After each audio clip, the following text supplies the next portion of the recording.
Australia, a continent of extremes, where rainforests older than the Amazon meet deserts the size of countries. Reefs stretch for thousands of kilometers, and wildlife found nowhere else moves across landscapes shaped by fire, wind, and deep time.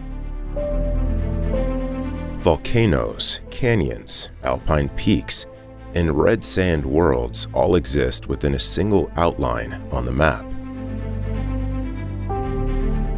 And between them, cities rise on coasts carved by tide and storm. Today, we dive into Australia's most